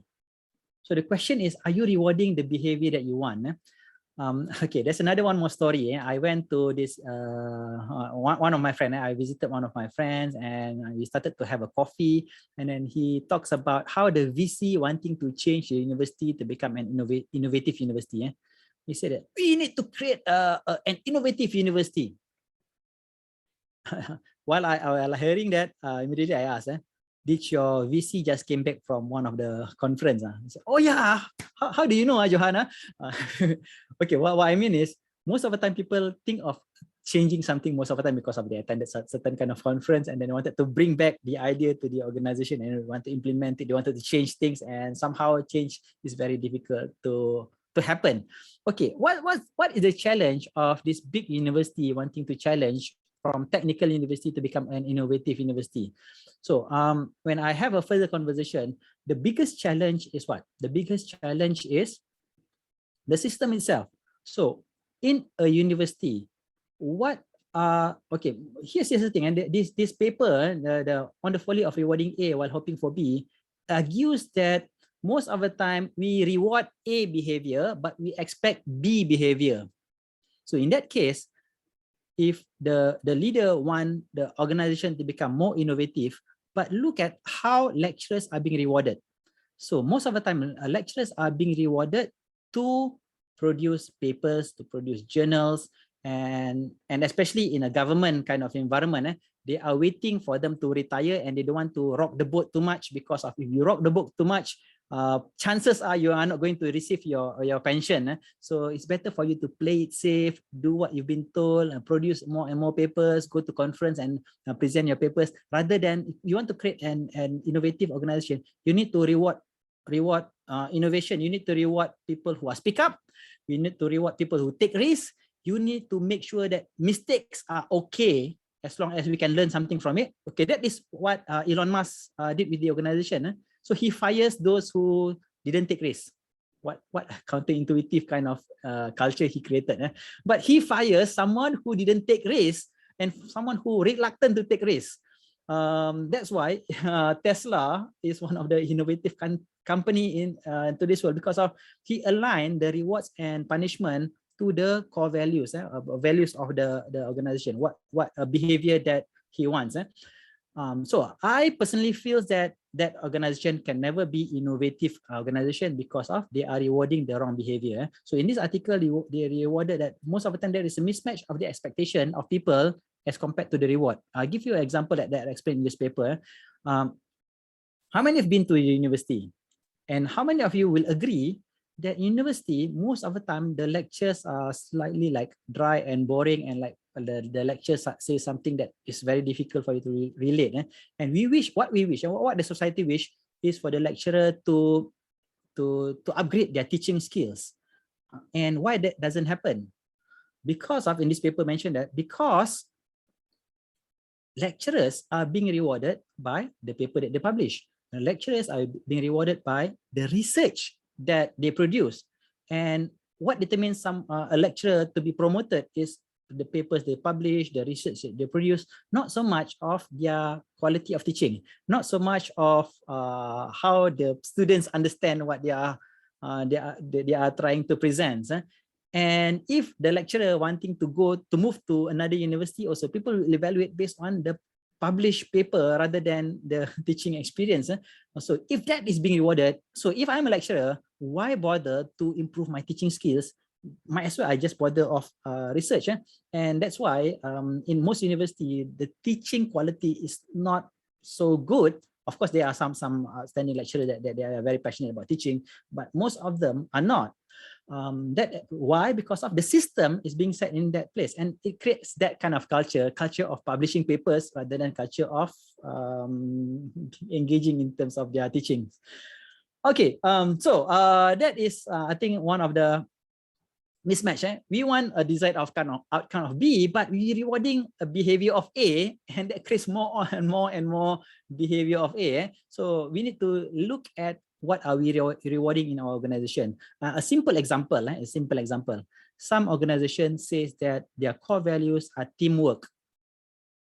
But when they provide an incentive, payment incentive for their salesmen, for example, they reward salesmen for their individual contribution. So if they reward based on individual contribution, how do you expect they will work in a team?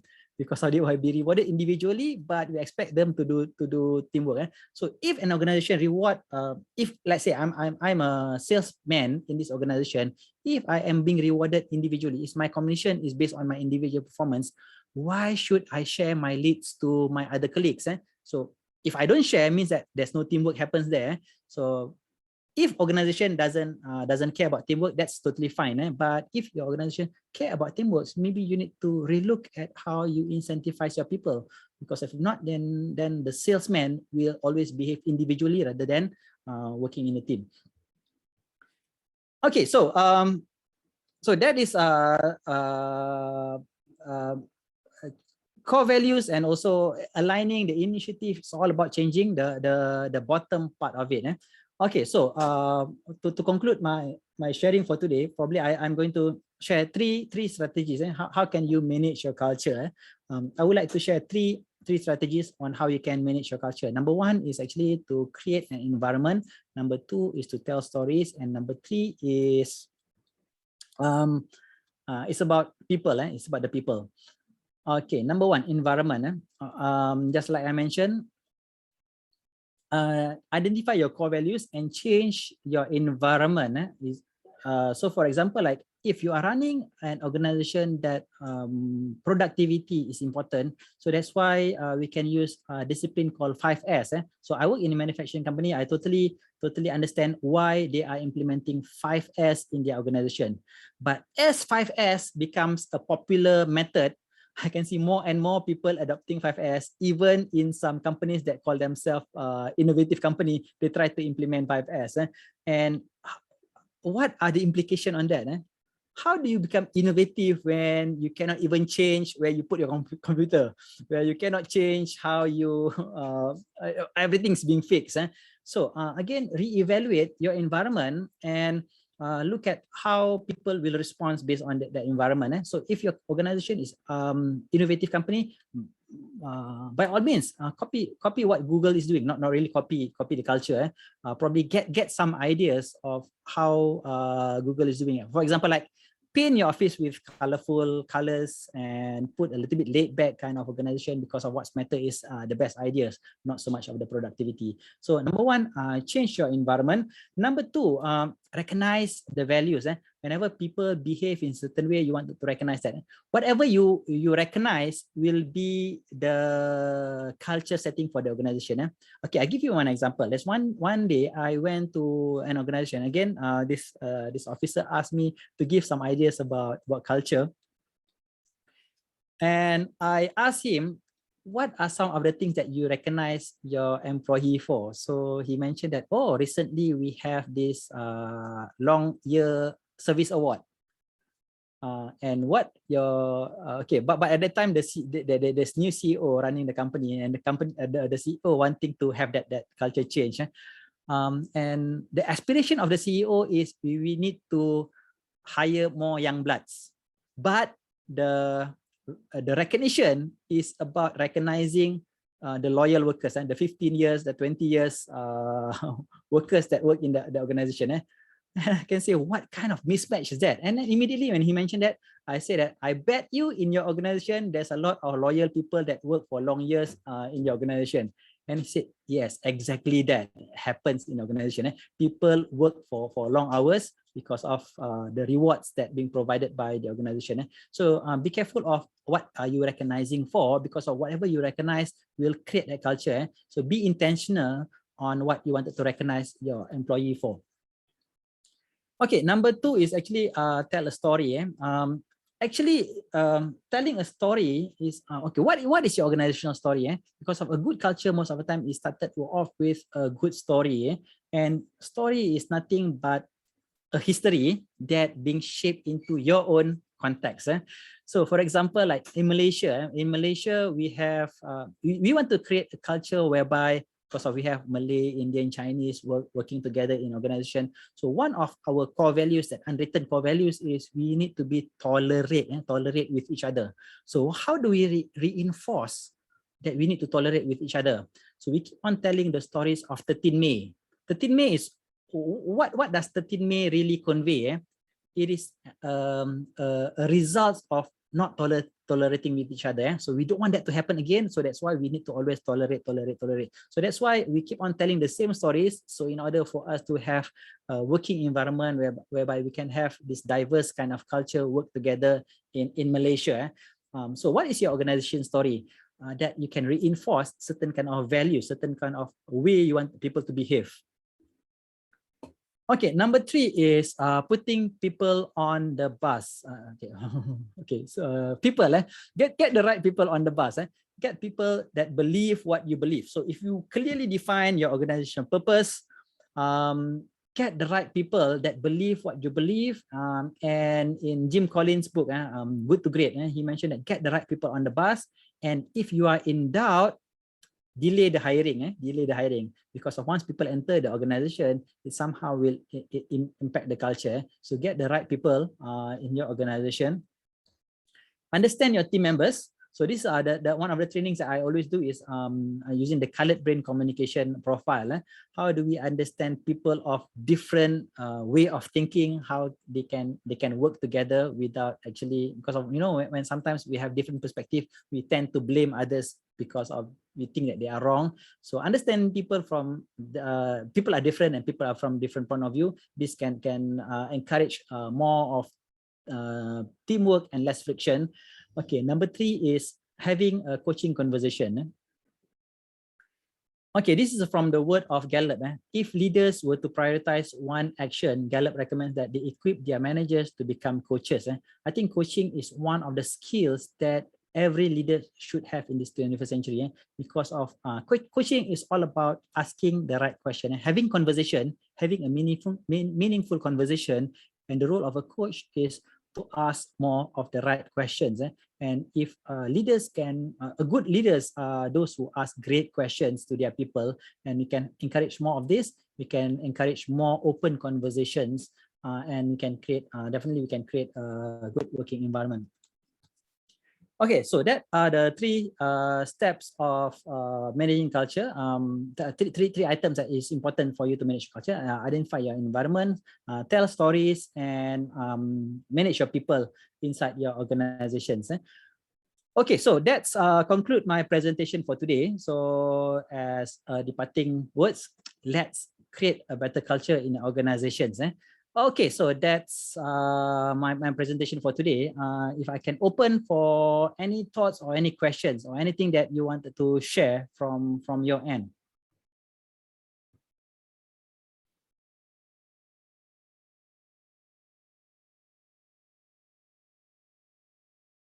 Or if not, I passed it back to Nabila to probably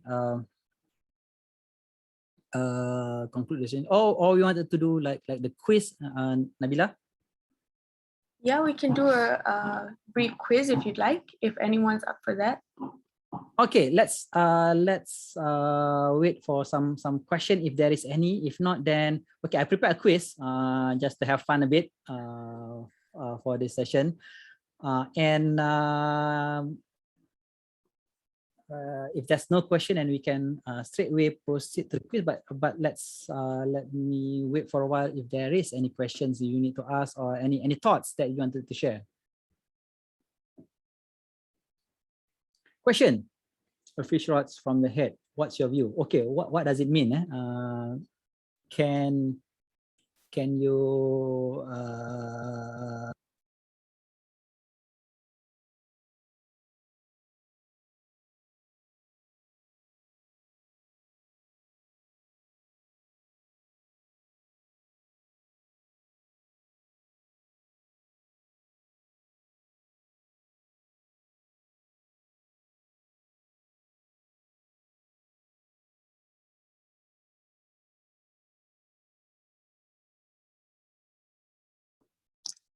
Sorry, Johan, we can't hear you.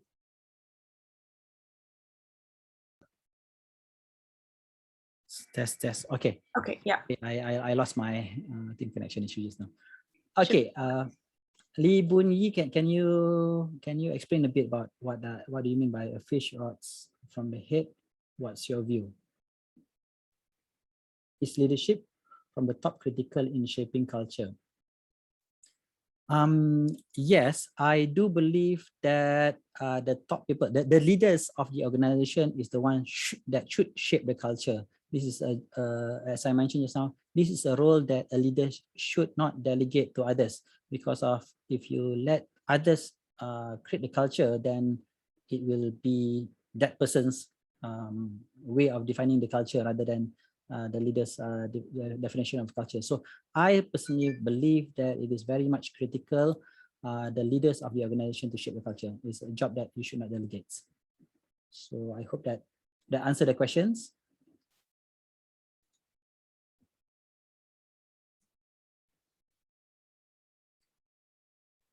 Okay. If not, okay, we have about 3 more minutes left. Okay. Okay, let's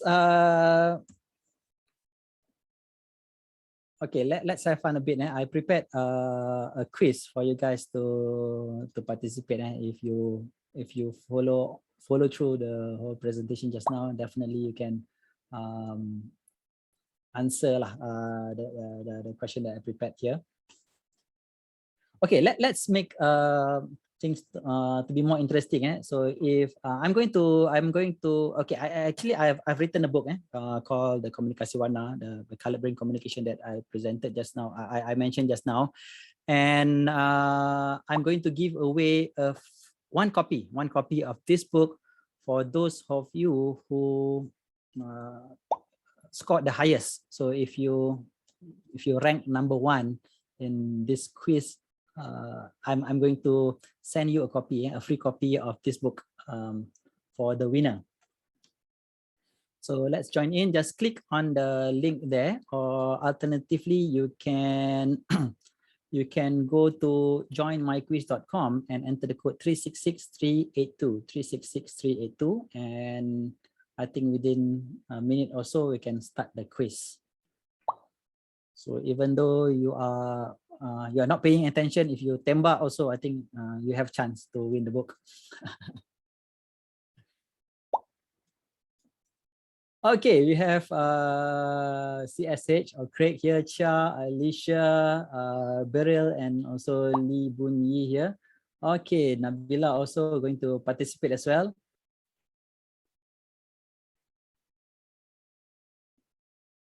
Okay, anybody else joining?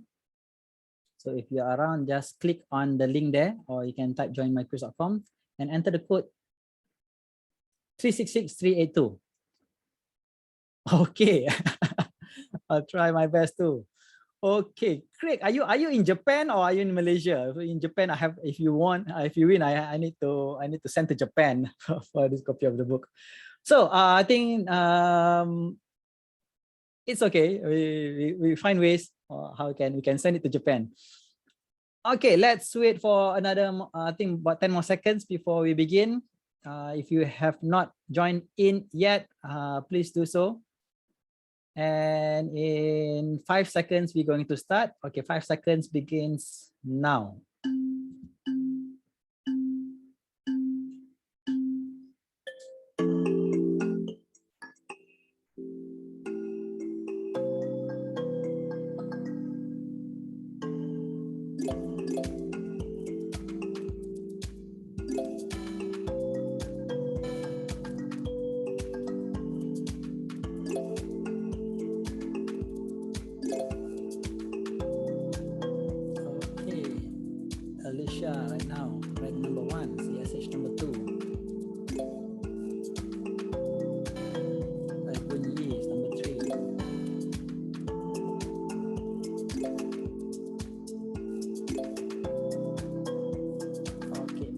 get the right answer.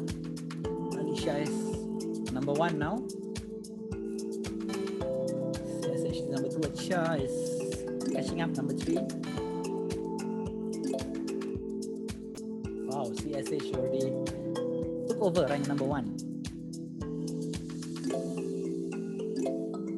Alicia number 2, Beryl number 3.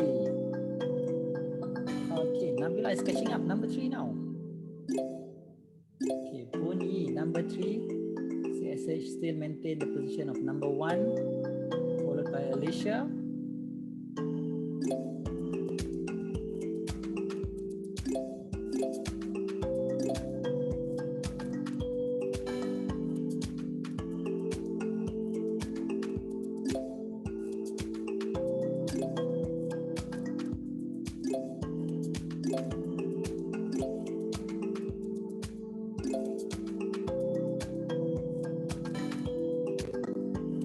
Make sure you answer it correctly.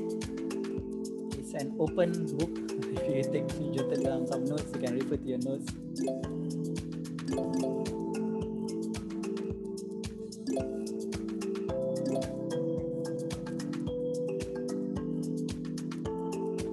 Wow, CSH now number 1, Alicia number 2, Chia number 3, Beryl number 4.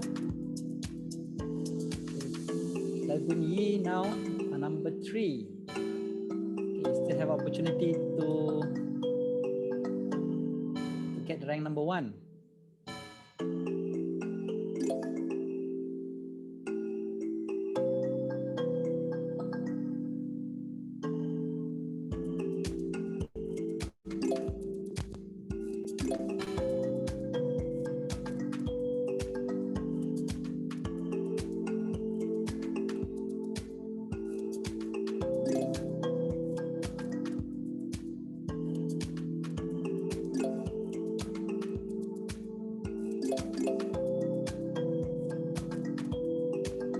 Alicia already took over rank number 1, CSH number 2, Bunyi number 3. I think Bunyi still have chance because of I think another 1 more question to go. Okay, Bunyi already took over number 1, Alicia number 2, CSH number 3.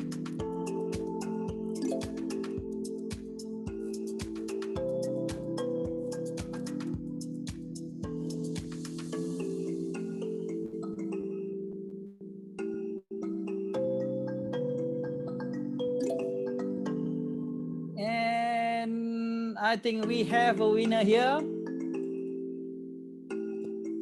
Okay, and the winner is Bun Yi. Okay, let's give a hand.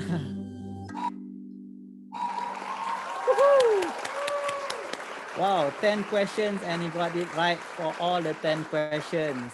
Maybe from one of the redemption questions. Congratulations to the winner. And okay, that's conclude my presentation here. If you have okay, to Bunyi, please send your details and send your details at to info@leap.com.my. Your address and your contact number and your email address to info@leap.com.my, and our team will help to send you a copy of my book. So this book is in Bahasa Melayu. So hopefully this will also be something valuable to you for you to read.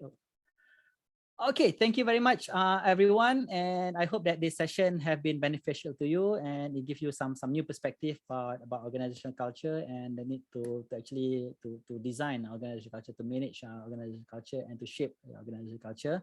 And and I pass it back to Nabila. Thank you very much. Wow, that was wonderful. That was really great. We love a good quiz session. Yeah, so thank you, Johan, for your very relevant and very wonderful session today. I hope you've all gained the many insights shared to apply to your businesses moving forward. So as today's session has come to an end, on behalf of UN Global Compact Network, Malaysia and Brunei, and our knowledge partner Leap Leadership Academy, I'd like to thank everyone again for making time in your busy schedule to join us. But before I end this, I'd also like to invite everyone to come and join in on our final day of workshops tomorrow. We've got workshops ranging from the new normal, workplace gender equality by the Human Conversation, or the Waste as a Resource workshop by Circular Asia Association. So please do join. It's our last day. And also, I'd like to take this opportunity to talk about our Go ESG ASEAN Virtual Summit happening at the end of the month. I'll share the link in the chat box below, and I hope to see you there. I hope you sign up. So with that, thank you so much again, and I wish you all to stay safe and have a pleasant evening. Thanks. Thank you. Thank you.